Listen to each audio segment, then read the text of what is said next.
सुजस आवाज राजस्थान, एक आवाज जो हमेशा आपके साथ, जन जन के साथ हाजिर है। ताज़ा तरीन पेशकश।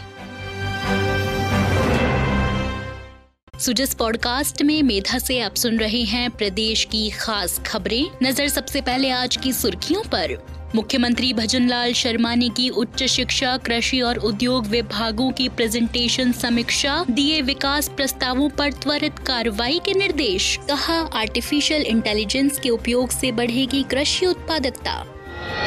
मुख्यमंत्री ने महात्मा गांधी इंग्लिश मीडियम स्कूलों को दिया नया जीवन, गुणवत्ता और संसाधनों की ओर बड़ा कदम। मुख्यमंत्री ने दी जगन्नाथ रथ यात्रा की शुभकामनाएं, प्रदेश वासियों के कल्याण की कामना। और राजस्थान को मिली अंतर्राष्ट्रीय पर्यटन पहचान, ट्राइबल सर्किट और वार म्यूजियम ने बढ़ाया वैश्विक आकर्षण। और अब सुनिए खबरें विस्तार से।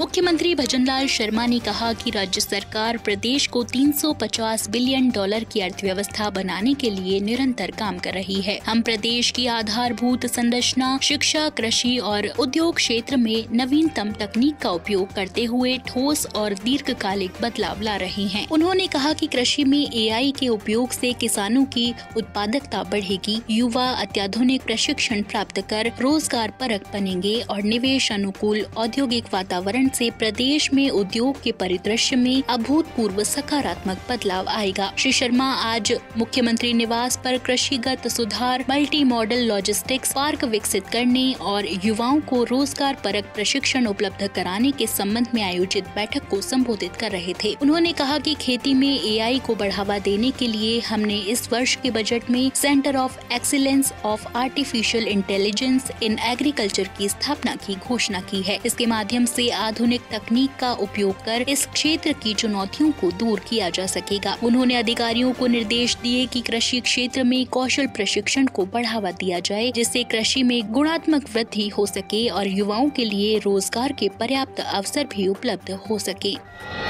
मुख्यमंत्री भजनलाल शर्मा ने कहा कि पूर्ववर्ती सरकार द्वारा शुरू किए गए महात्मा गांधी अंग्रेजी माध्यम विद्यालयों का संचालन बिना समुचित प्रबंधन, आधारभूत ढांचे और आवश्यक वित्तीय संसाधनों के किया गया था, जिससे यह योजना केवल घोषणाओं तक सीमित रह गई और छात्रों और अभिभावकों को अनेक समस्याओं का सामना करना पड़ा। श्री शर्मा ने बताया कि वर्तमान राज्य सरकार ने इन विद्यालयों को सुव्यवस्थित, संसाधन युक्त बनाने के लिए गंभीर प्रयास शुरू कर दिए हैं। सरकार ने ठोस कार्य योजना के तहत आगामी शैक्षणिक सत्र 2025-26 के लिए प्रवेश प्रक्रिया शुरू कर दी है। साथ ही अंग्रेजी माध्यम के लिए चयनित शिक्षकों का पद स्थापन सुनिश्चित करने के लिए काउंसलिंग 26 जून से 29 जून तक आयोजित की जा रही है, जिससे सत्र प्रारंभ होने से पहले ही शिक्षक स्कूलों में नियुक्त हो सके। मुख्यमंत्री ने स्पष्ट किया कि उनकी सरकार का उद्देश्य राज्य के प्रत्येक विद्यार्थी को गुणवत्तापूर्ण, सुलभ और समावेशी शिक्षा प्रदान करना है, ताकि वे आत्मनिर्भर, सशक्त और उज्जवल भविष्य की दिशा में अग्रसर हो सकें। यह पहल शिक्षा के क्षेत्र में एक बड़ी नीतिगत दिशा को दर्शाती है, जो न केवल इंफ्रास्ट्रक्चर सुधार बल्कि प्रशासनिक दक्षता और शिक्षक नियुक्तियों की पारदर्शिता को भी बढ़ावा देगी।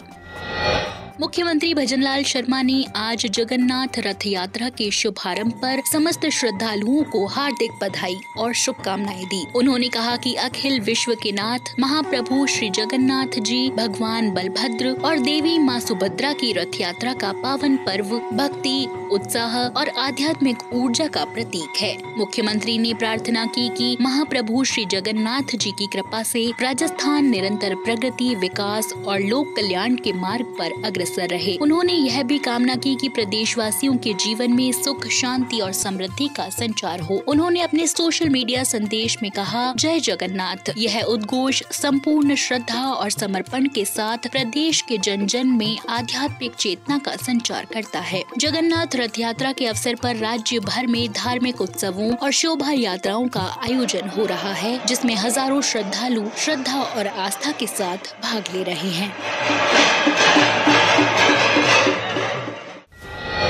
मुख्यमंत्री भजनलाल शर्मा ने उत्तराखंड के रुद्रप्रयाग में गुरुवार को हुई एक दर्दनाक बस दुर्घटना पर गहरा शोक व्यक्त किया है। इस हादसे में एक मिनी बस के नदी में गिरने से कई लोगों की मृत्यु हुई और अनेक घायल हो गए। मुख्यमंत्री ने दुर्घटना में हताहत हुए लोगों के प्रति संवेदना व्यक्त करते हुए दिवंगत आत्माओं की शांति और घायलों के शीघ्र स्वस्थ होने की कामना की। श्री शर्मा ने संवेदनशीलता के साथ उत्तराखंड के मुख्यमंत्री पुष्कर सिंह धामी से फोन पर बातचीत की और राहत बचाव कार्यों की विस्तृत जानकारी ली। मुख्यमंत्री धामी ने उन्हें आश्वस्त किया कि राज्य सरकार द्वारा राहत कार्यों को युद्ध स्तर पर अंजाम दिया जा रहा है और स्थानीय प्रशासन को हर संभव सहायता के निर्देश दिए हैं। मुख्यमंत्री भजनलाल शर्मा ने यह भी बताया कि इस हादसे में राजस्थान के भी यात्री प्रभावित हुए हैं। राजस्थान सरकार उत्तराखंड सरकार के साथ लगातार संपर्क और समन्वय बनाकर आवश्यक कदम उठा रही है। उन्होंने कहा कि इस दुखद घड़ी में राजस्थान सरकार मृतकों के परिजनों और प्रभावित परिवारों के साथ खड़ी है। राज्य सरकार द्वारा पीड़ितों के परिजनों की सहायता के लिए अधिकारियों को निर्देश दिए गए और आवश्यकता अनुसार सहायता पहुंचाने का कार्य भी जारी है। राजस्थान को पर्यटन के क्षेत्र में वैश्विक मंच पर प्रतिष्ठा दिलाने और जमीनी स्तर पर व्यापक विकास सुनिश्चित करने के उद्देश्य से उप मुख्यमंत्री दिया कुमारी ने पर्यटन विभाग की समीक्षा बैठक की अध्यक्षता की। ये बैठक जयपुर स्थित पर्यटन भवन में आयोजित हुई, जिसमें RTDC अध्यक्ष राजेश यादव, पर्यटन आयुक्त रुक्मणी रियार सहित विभागीय अधिकारी उपस्थित रहे। उप मुख्यमंत्री ने निर्देश दिए कि राजस्थान का वृहद प्रतिनिधित्व अंतर्राष्ट्रीय ट्रैवल मार्ट में किया जाए ताकि राज्य की समृद्ध विरासत, संस्कृति और संभावनाओं को वैश्विक पहचान मिल सके। उन्होंने कोटा जैसे अन्य शहरों में भी ट्रैवल मार्ट के आयोजन का सुझाव दिया, जिससे स्थानीय पर्यटन को बल मिल सके। राज्य बजट घोषणा के अनुरूप झुंझुनू जिले में प्रस्तावित वार म्यूजियम के साथ साथ पश्चिमी राजस्थान में भी एक और भव्य युद्ध संग्रहालय के निर्माण की आवश्यकता पर उप मुख्यमंत्री ने जोर दिया। ये संग्रहालय वीरता और सैन्य परंपरा की गाथा को संरक्षित करेंगे। दिया कुमारी ने ट्राइबल सर्किट प्रोजेक्ट के निर्माण के लिए अन्य राज्यों के ट्राइबल म्यूजियम और नवाचारों के अध्ययन की बात कही। उन्होंने कहा कि इस प्रोजेक्ट को बड़े विजन और राष्ट्रीय स्तर की सोच के साथ तैयार किया जाए, जिससे आदिवासी संस्कृति का गौरवपूर्ण प्रदर्शन हो सके। बैठक में आमेर को आइकॉन टूरिस्ट सेंटर के रूप में विकसित करने, गोविंद देव जी मंदिर परिक्षेत्र में पार्किंग और अन्य सुविधाएं विकसित करने के भी निर्देश दिए गए। राज्य सरकार की जनसुनवाई पहल आमजन की समस्याओं के समाधान और प्रशासन को जवाबदेह बनाने का एक प्रभावी मंच बनती जा रही है। इसी कड़ी में आज सर्किट हाउस जोधपुर में संसदीय कार्य विधि एवं विधिक कार्य मंत्री जोगाराम पटेल ने नागरिकों से सीधा संवाद किया और उनकी समस्याएं गंभीरता से सुनी। मंत्री श्री पटेल ने जनसुनवाई में राजस्व, स्वास्थ्य, शिक्षा, पानी, बिजली, सड़क और सामाजिक सुरक्षा जैसी मूलभूत सेवाओं से जुड़ी समस्याओं पर नागरिकों की बात सुनी और मौके पर ही संबंधित विभागीय अधिकारियों को आवश्यक निर्देश जारी किए। उन्होंने स्पष्ट किया कि मुख्यमंत्री भजनलाल शर्मा के नेतृत्व में राज्य सरकार का उद्देश्य अंतिम व्यक्ति तक राहत पहुंचाना और संवेदनशील पारदर्शी प्रशासन देना है।